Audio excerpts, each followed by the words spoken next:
Hey friends, welcome to Daily Tale channel, a productive way of time pass.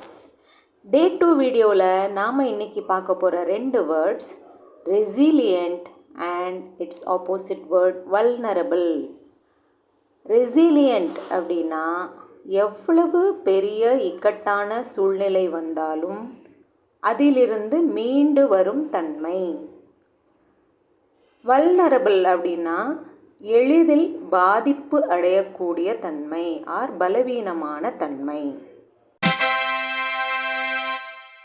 Okay friends, இன்றைக்கி நம்ம story டைமில் vulnerable நிலையில் இருந்து ரெசிலியண்ட்டாக மாறின நம்ம ஹீரோ மாறனோட கதையை பார்ப்போம்.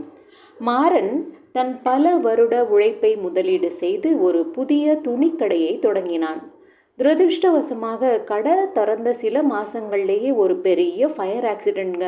அதனால் கடை முற்றிலும் சாம்பலாயிருச்சு. மொத்த முதலீடும் நஷ்டமடைந்ததால் மாறன் பெரும் அதிர்ச்சியிலும் துக்கத்திலும் மூழ்கினான். அதாவது வல்னரபிளான சிச்சுவேஷனில் இருந்தான்.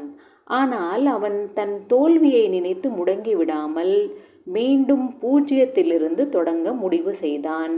பார்ட் டைம் ஜாப் பண்ணி ஃப்ரெண்ட்ஸோட ஹெல்ப் வாங்கி ஒரு சிறிய தள்ளு வண்டியில் துணி வியாபாரத்தை ஆரம்பித்தான். மழையிலும் வெயிலிலும் அயராது உழைத்து வாடிக்கையாளர்களின் நம்பிக்கையை மீண்டும் பெற்றான். 2 வருடங்களில் அவன் இழந்ததை விட 2 மடங்கு பெரிய துணிக்கடையை அதே இடத்தில் திறந்தான். விபத்து அவனை வீழ்த்திய போதும், அதாவது வல்னரபிள் நிலைக்கு தள்ளிய போதும், அவன் சோர்வடையாமல் ஃபீனிக்ஸ் பறவை போல மீண்டும் எழுந்து வந்தான். மாறன் போன்ற மனிதர்கள்தான் வாழ்க்கையில் உண்மையான மன உறுதி கொண்டவர்கள்.